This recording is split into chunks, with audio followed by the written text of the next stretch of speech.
ನಮಸ್ಕಾರ ಫ್ರೆಂಡ್ಸ್, ಇವತ್ತು ಮಾಡೋಣ ಬದನೆ ಗೊಜ್ಜು. ಬದನೆಯನ್ನು ಸುಟ್ಟು ಗೊಜ್ಜು ಮಾಡಿ ತೋರಿಸ್ತಾ ಇದ್ದೇನೆ. ಈಗ ಅದನ್ನು ಹೇಗೆ ಮಾಡುವುದಂತ ನೋಡೋಣ ಬನ್ನಿ. ಮಾಡಲಿಕ್ಕೆ ಬೇಕಿರುವ ಸಾಮಗ್ರಿಯನ್ನು ನೋಡೋಣ. ಈರುಳ್ಳಿ 1, ಟೊಮೆಟೊ 1, ಶುಂಠಿ ಬೆಳ್ಳುಳ್ಳಿ ಪೇಸ್ಟ್, ಸ್ಪ್ರಿಂಗ್ ಆನಿಯನ್ ಸಣ್ಣಗೆ ಹೆಚ್ಚಿದ್ದು, ಜೀರಿಗೆ ಅರ್ಧ ಟೀ ಸ್ಪೂನ್, ಸಾಸಿವೆ ಅರ್ಧ ಟೀ ಸ್ಪೂನ್, ಕೊತ್ತಂಬರಿ ಸೊಪ್ಪು ಸಣ್ಣಗೆ ಹೆಚ್ಚಿದ್ದು, ಮೆಣಸಿನ ಹುಡಿ ಅರ್ಧ ಟೀ ಸ್ಪೂನ್, ಅರಶಿನ ಹುಡಿ 1/4 ಟೀ ಸ್ಪೂನ್, ಧನಿಯಾ ಪೌಡರ್ ಅರ್ಧ ಟೀ ಸ್ಪೂನ್. ಬದನೆಯನ್ನು ನಾನಿಲ್ಲಿ ಸುಟ್ಟು ತೋರಿಸ್ತಾ ಇದ್ದೀನಿ. ಈಗೇ ಸುಟ್ಕೊಂಡ್ರೆ ಆಯಿತು. ಬದನೆ ಎಲ್ಲ ಕಡೆಯೂ ಒಂದೇ ರೀತಿ ಸುಟ್ಕೊಳ್ಬೇಕು, ಇಲ್ಲದಿದ್ದರೆ ಅದು ಸಿಪ್ಪೆ ತೆಗಿಲಿಕ್ಕೆ ಆಗೋದಿಲ್ಲ. ನೋಡಿ, ಸುಟ್ಕೊಂಡಾಗಿದೆ. ಈಗ ಅದು ತಣ್ಣಗಾದ ನಂತರ ಅದರ ಸಿಪ್ಪೆಯನ್ನು ತೆಗಿಬೇಕು. ನೋಡಿ, ನಾನಿಲ್ಲಿ ತೋರಿಸ್ತಾ ಇದ್ದೇನೆ ಸಿಪ್ಪೆ ತೆಗೆದು. ಈಗೇ ಎಲ್ಲ ಸಿಪ್ಪೆಯನ್ನು ತೆಕ್ಕೊಳ್ಬೇಕು. ಬದನೆ ಸರಿ ಸುಟ್ರೇ ಅದರ ಸಿಪ್ಪೆ ತೆಗಿಲಿಕ್ಕೆ ಆಗೋದು, ಇಲ್ಲದಿದ್ದರೆ ಸರಿ ಬರೋದಿಲ್ಲ ಅದು. ಈಗೇ ಇನ್ನೊಂದು ಬದನೆ ಸಿಪ್ಪೆ ತೆಗೆದ್ರಾಯಿತು. ಈಗ ಇದನ್ನು ಸಣ್ಣಗೆ ಹೆಚ್ಕೊಳ್ಬೇಕು. ನೋಡಿ, ನಾನಿಲ್ಲಿ ತೋರಿಸ್ತಾ ಇದ್ದೇನೆ. ಈಗೇ ಕಟ್ ಮಾಡಿಕೊಳ್ಬೇಕು. ಈ ರೆಸಿಪಿ ಒಮ್ಮೆ ಟ್ರೈ ಮಾಡಿ ನೋಡಿ. ಇದು ಚಪಾತಿ ಮತ್ತು ದೋಸೆಗೆಲ್ಲ ತುಂಬಾ ಚೆನ್ನಾಗಿರುತ್ತೆ. ನೋಡಿ, ನಾನಿಲ್ಲಿ ತೋರಿಸ್ತಾ ಇದ್ದೇನೆ. ಈಗೇ ಸಣ್ಣದಾಗಿ ಹೆಚ್ಕೊಳ್ಬೇಕು. ಬದನೆ ಇಷ್ಟ ಆಗುವವರಿಗೆ ಈ ರೆಸಿಪಿ ಕೂಡ ತುಂಬಾ ಇಷ್ಟ ಆಗುತ್ತೆ. ಈಗ ಒಂದು ಬದನೆ ಹೆಚ್ಕೊಂಡಾಗಿದೆ. ಇನ್ನೊಂದು ಬದನೆಯನ್ನು ಕೂಡ ಈಗೇ ಹೆಚ್ಕೊಂಡ್ರೆ ಆಯಿತು. ಈಗ ನೋಡಿ, ಇನ್ನೊಂದು ಬದನೆಯನ್ನು ಕೂಡ ಹಾಗೇ ಕಟ್ ಮಾಡಿ ತೋರಿಸ್ತಾ ಇದ್ದೇನೆ. ನಾನಿಲ್ಲಿ 2 ಬದನೆ ತಗೊಂಡಿದ್ದೇನೆ. ಈಗ ಪ್ಯಾನಿಗೆ ಸ್ವಲ್ಪ ಎಣ್ಣೆ ಹಾಕ್ತಾ ಇದ್ದೇನೆ. ಎಣ್ಣೆ ಬಿಸಿ ಆದ ನಂತರ ಸಾಸಿವೆ ಹಾಕ್ಕೊಳ್ಬೇಕು.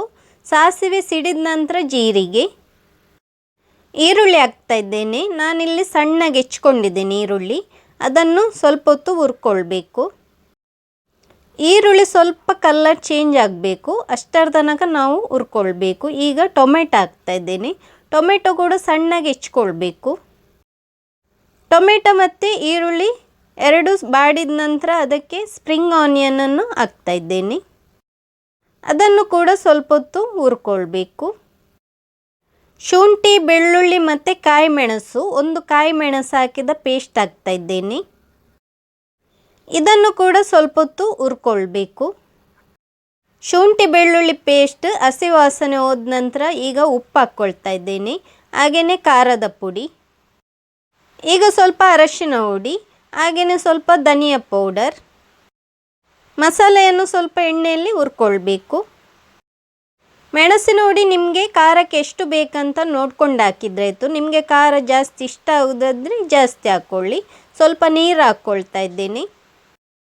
ಮಸಾಲೆ ಬೇಯಲಿಕ್ಕೆ ಬೇಕಾಗಿ ಸ್ವಲ್ಪ ನೀರು ಹಾಕಿದ್ದೇನೆ. ಇದರಲ್ಲಿ ಸ್ವಲ್ಪ ಹೊತ್ತು ಮಸಾಲೆಯನ್ನು ಬೇಯಿಸ್ಕೊಳ್ಬೇಕು. ನೀರು ಡ್ರೈ ಆದ ನಂತರ ಅದಕ್ಕೆ ಬದನೆಯನ್ನು ಹಾಕ್ತಾ ಇದ್ದೇನೆ. ನಾವು ಆಗಲೇ ಕಟ್ ಮಾಡಿದ್ವಲ್ಲ, ಆ ಬದನೆಯನ್ನು ಹಾಕ್ತಾ ಇದ್ದೇನೆ. ಈಗ ಅದನ್ನು ಮಸಾಲೆಯೊಂದಿಗೆ ಸರಿಯಾಗಿ ಮಿಕ್ಸ್ ಮಾಡಿಕೊಳ್ಬೇಕು. ಈಗ ಪುನಃ ಸ್ವಲ್ಪ ನೀರನ್ನು ಹಾಕ್ಕೊಳ್ಬೇಕು. ಬದನೆ ಮಸಾಲೆ ಒಟ್ಟಿಗೆ ಸೆಟ್ ಆಗಬೇಕಲ್ಲ, ಅದಕ್ಕೆ ಸ್ವಲ್ಪ ನೀರು ಹಾಕ್ಕೊಂಡು ಬೇಯಿಸ್ಕೊಂಡ್ರೆ ಆಯಿತು. ನೋಡಿ, ನಾನಿಲ್ಲಿ ಸ್ವಲ್ಪ ನೀರು ಹಾಕ್ತಾ ಇದ್ದೇನೆ.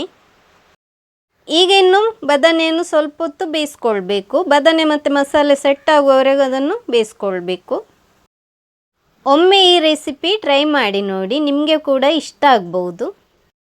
ಚಪಾತಿ ದೋಸೆ ಇದಕ್ಕೆಲ್ಲ ತುಂಬಾ ಚೆನ್ನಾಗಿರುತ್ತೆ. ಒಮ್ಮೆ ಟ್ರೈ ಮಾಡಿ ನೋಡಿ.